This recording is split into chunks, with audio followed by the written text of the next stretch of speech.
Good morning everyone and welcome to connect to মিমসিস blog. যদিও এখন এই চ্যানেলটার নামটা আমি চেঞ্জ করেছি, নাম দিয়েছি জিৎ মিমির সংসার। তো নতুন চ্যানেলের নামটা কেমন লাগছে আমাকে কমেন্ট সেকশানে জানাবে। আর আজকে আমি চলে এসেছি নতুন আরেকটা ভিডিও নিয়ে। তো আজকে আমরা ঘুরতে যাচ্ছি, আমরা তিনজন মিলে ঘুরতে যাচ্ছি। তো কোথায় যাচ্ছি ওদের কাছ থেকেই একটু শুনে যাবি। ভাইকে জিজ্ঞেস করি কোথায় যাচ্ছি।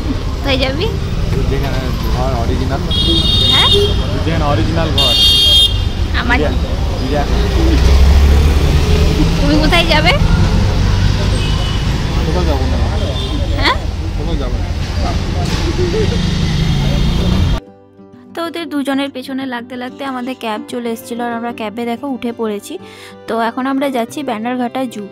আমাদের বাড়ি থেকে যদিও খুব একটা দূর না, কিন্তু সামনেটাতে কিছুটা জ্যাম থাকায় অনেকটাই টাইম লাগছে, প্রায় 1 ঘন্টা ওই 45 মিনিট মতো লাগে আমাদের বাড়ি থেকে।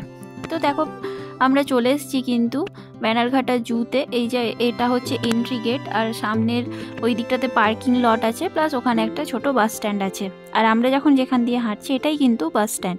তো এখান থেকে কিন্তু তোমরা সমস্ত জায়গার বাস পেয়ে যাবে। আর আমার এই জায়গাটাতে এসে এই জিনিসটা কিন্তু খুব ভালো লাগলো যে চিড়িয়াখানার সামনেই বাস স্ট্যান্ডটা, তো সবাই যাতে আসতে পারে সেই জন্যই এই ব্যবস্থা। এখন আমরা যাচ্ছি, দেখি ওই দিকটাতে টিকিট কাউন্টার কোথায় আছে। এই প্রথম আমরা এলাম এখানে, আর ভাই এসছিল বলেই আরও আসাটা হলো। তাছাড়া তো জানি না আসা হতো কি না, কারণ একা একা ঘুরতে আর ভালো লাগে না। তো এই সাইডটাতে পুরো দোকান, আমরা এখানে টিকিট কেটে নিয়েছি। তো আমরা যে টিকিটটা কেটেছি, তো জুয়ের জন্য টিকিট কেটে নিয়েছি। আর জুয়ের ভেতরে ঢুকেই কিন্তু দেখলাম সামনে এখানটাতে ছোট একটা মার্কেট মতো আছে, আর যেখানে নানা রকমের জিনিসপত্র পাওয়া যাচ্ছিল, খাবার থেকে শুরু করে সমস্ত কিছুই তোমরা এখানে পেয়ে যাবে। আর এখানে না জঙ্গল সাফারি হয়, তো জঙ্গল সাফারির জন্য যে যে এসেন্সিয়াল জিনিসগুলো দরকার, যেমন চশমা বলো, টুপি বলো, সবই কিন্তু এখানে পাওয়া যায়। আর এখানে দেখলাম ছোট ছোট ঠেলাতে করে বেশ খুব সুন্দর ফ্রুট সালাড বিক্রি হচ্ছিল, তো যেটা কিন্তু খুবই হেলদি ছিল আর খুব দেখতে ভালো লাগছিল। আর এই হচ্ছে জু। তো আমরা এখানে এখন যাচ্ছি টিকিট নেওয়ার জন্য। ওই যে বাগ্গিগুলো আসে যেগুলো, সেগুলো টিকিট নেওয়ার জন্য আমরা এখানে লাইন দিয়েছিলাম, কিন্তু অনেক বড় লাইন থাকাতে আমরা ঠিক করলাম যে হেঁটে হেঁটেই আমরা আজকে জুটা ঘুরবো। আর হাঁটতে হাঁটতে সামনেই চোখে পড়ে গেল এই যে জিরাফগুলো। তো এগুলো সাদা জিরাফ, আই থিঙ্ক জিরাফের রং সাদাই হয়।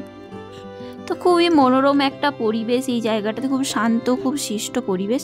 আর তোমরা যদি আসো কেউ তাহলে খুবই ভালো হবে।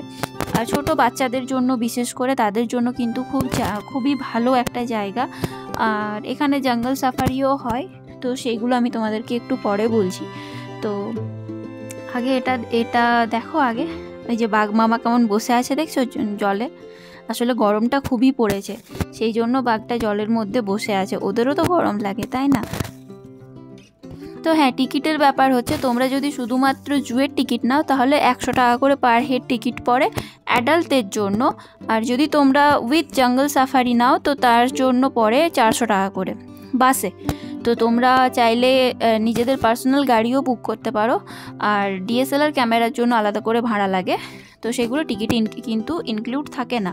আর যেহেতু আমরা জানতাম না যে এখানে সাফারি হয়, প্রথমেই মানে একদমই জানতাম না, তো আমরা ভেবেছিলাম যে শুধু জুই হবে। তো আমরা নর্মাল 100 টাকা টিকিট কেটেছিলাম, কিন্তু ভেতরে এসে জানতে পারলাম যে এখানে সাফারিও হয়।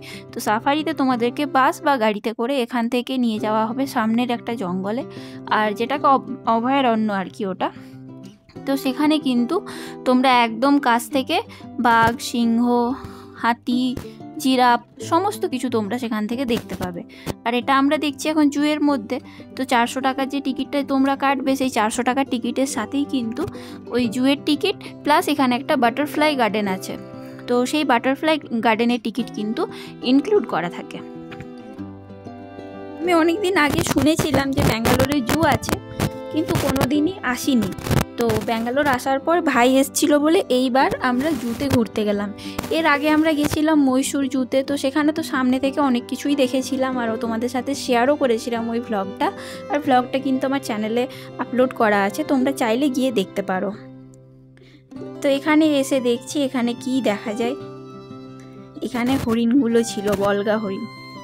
আর এটাকেও খুব সামনে থেকেই দেখছিলাম, কিন্তু এই সমস্ত জিনিস যদি সাফারিতে আমরা যেতাম তাহলে হয়তো আরও কাছ থেকে জিনিসটাকে দেখতে পেতাম। আর পশু পাখি প্রাণী এইসব দেখতে তো সবারই ভালো লাগে, তাই না? বিশেষ করে আমার তো খুবই ভালো লাগে প্রকৃতির সাথে থাকতে, প্রকৃতির কাছে থাকতে, মাটির সাথে মিশে থাকতে কিন্তু আমার খুবই ভালো লাগে। আর এই যে ছোট্ট একটা পাহাড়ের মতো করা আছে, এইখানে অনেক কিছুই দেখলাম, সিংহও দেখলাম, একদম সিংহটাকে কাছ থেকে দেখেছি। আর আমি অনেকগুলোই ফটোশ্যুট করেছি এখানে। আর ভাই আর ও সমানে কন্টিনিউ গল্প করতে করতে যাচ্ছিল আর দেখছিল সমস্ত কিছু, এইটাই ওইটা ওই এসব বলে বলে ওরা গল্প করতে করতে যাচ্ছিল। আর আরেকটা অবাক করার জিনিস জানো কি, এখানে একটা জিনিস আমার খুবই খারাপ লাগলো, যেটা হচ্ছে চিতাবাঘ দেখতে গিয়ে চিতাবাঘটার না মনে হয় খিদে পেয়েছিল, কারণ চিতাবাঘটা বারবার এদিক থেকে ওদিক ছোটাছুটি করছিল আর খুব জোরে জোরে চিৎকার করছিল। তো ওর হয়তো খিদে পেয়েছিল। তো এখানে যদি সাথে সাথে ওদেরকে কেউ যদি খাবারটা দেয় তাহলে কিন্তু খুব ভালো হয়। তো দেখো চলে এসেছি সিংহের খাঁচার সামনে। সিংহ মামা একদম ওপরের মধ্যে বসে আছে আর আরেকটা সিংহ কিন্তু নিচে বসে আছে। আর সিংহর এই নেটগুলো দেখছো, বড় নেট তো আছেই, তার সাথে ছোট ছোট নেট দিয়েও কিন্তু ঘেরা আছে। আর তার মাঝে কিন্তু নেটের ওই পারেই কিন্তু মাটিটা নয়, মাঝে অনেকটা জায়গা আছে আর যেটা কি অনেকটা ড্রেনের মতো গর্ত করা আছে। তো এখানে এসে তো আমার মোটামুটি ভালোই লেগেছিল, খাবার দাবারও ঠিকঠাক ছিল। দেখি এত গরম লাগছে, মানে আমার আর হাঁটা চলার ক্ষমতা নেই। ওরা বলছে যে পাখিগুলো দেখি, আমি বললাম না, আমার আর পাখি দেখার মতো আমার আর ক্ষমতা নেই। আগে এখান থেকে বেরোই, চলো কোথাও খাওয়া দাওয়া করি, তারপরে বাড়ি যাই। বাড়িতে গিয়ে যদি একটু রেস্ট করি তো খুব ভালো হবে, কারণ একদম ভোরবেলা থেকে উঠে হঠাৎ করে প্ল্যান করে আসা, কোনো রকম আগে থেকে প্ল্যান ছিল না, সেই জন্য কোনো কিছু সার্চ করেও আমাদের আসা হয়নি। জাস্ট বলে না উঠলো বাই তো কটক যাই, সেরকম টাইপের একটা ব্যাপার আর কি আমরা এসেছি। তো ঠিক আছে, মাঝে মাঝে তো উইকেন্ডে ঘুরতে যেতে ভালোই লাগে, মনটাও ফ্রেশ হয়ে গেল। তো আজকে একটা অন্যরকম ভ্লগ দিলাম। তোমাদের অনেকের অভিযোগ যে আমি কেন ভ্লগ দিচ্ছি না, কারণ সত্যিই আমি কদিন খুবই ব্যস্ত আছি, যার কারণে কিন্তু আমি ভিডিও এডিট করতে পারছি না। ভিডিও কিন্তু শ্যুট অনেকগুলোই করা আছে, দিতে থাকলে তখন পরপর বেশ কয়েকদিনই ভিডিও আসবে, কিন্তু আমার এডিট করার ওই সময়টুকুও আমার হচ্ছে না। তাও আজকে হাত থেকে কিছুটা সময় বের করে আমি এডিট করলাম এই ভ্লগটাকে। তোমাদের কেমন লাগলো আমাকে জানিও কমেন্ট সেকশানে। নতুন কোনো বন্ধু যদি আমার ভিডিও দেখে থাকো তাহলে প্লিজ চ্যানেলটাকে সাবস্ক্রাইব করে পাশে থেকো। আর আবার দেখা হবে অন্য কোনো দিন অন্য আরেকটা ভ্লগে। দেখতে থাকো জিৎ মিমির সংসার।